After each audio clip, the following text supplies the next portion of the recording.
Good morning and a happy Friday. Rather crazy week across the agricultural markets.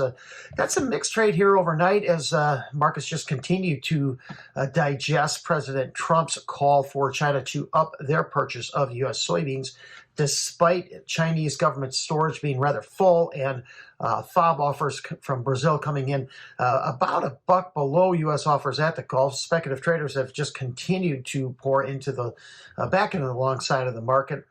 Current pricing dynamics will likely shift all non-Chinese buyers to cheaper South American supplies. So it just seems to be a lot building up to the EPA announcement on RVOs and small refinery exemptions next month, followed by President Trump's visit to China in April.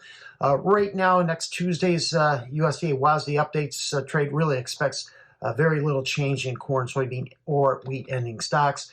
Weather-wise, scattered rains are providing some temporary relief in east central Argentina. However, more is needed to improve crop prospects there. The Buenos Aires Grain Exchange did confirm another week of declining ratings for both corn and soybeans. Wetter conditions in north central Brazil may start to slow soybean harvest and in turn second crop plantings there. However, all in all, production estimates are on the rise. Dry across much of the central Midwest into early part of next week. Moisture towards the end of the 7-day outlook looks to favor the Great Lakes region and the eastern Corn Belt.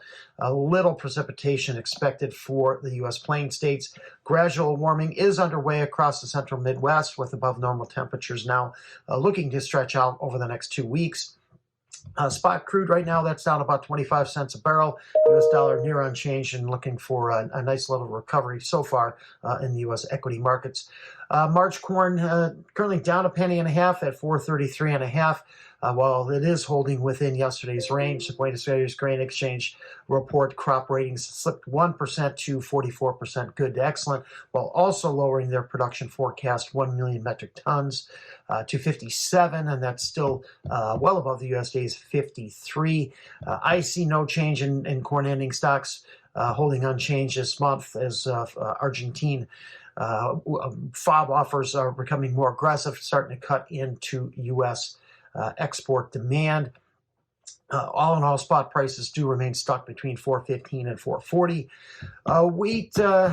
Soybeans up 3 cents right now into March at $11.15 and a quarter. We did trade to a fresh 2-month high overnight, and we did see some two-sided trade. March oil, that's down 5 points right now at 55.60. And in the meal, that is up to 170 at 305.90. Speculative traders bought about another 19,000 contracts of beans overnight, taking that long position, yesterday, taking that long position up to 72,000 contracts long. Bought about 8,000 meal, still short 15,000 contracts there, while selling 4,000 in the oil. And of course, a lot of this recent buying will not show up in this afternoon's CFTC Commitment of Traders updates. We do have Stats Canada out at 7:30 this morning. Key updates there on canola and wheat stocks. I don't see any change in ending stocks, holding at 350, waiting to see if this additional Chinese buying materializes or not. We got some mixed trade into wheat, up 3 in Chicago and Kansas City, down about a penny in Minneapolis. Chicago March, that's holding above its 100-day moving average, while resistance for Kansas City, that comes in at last month's high at 550.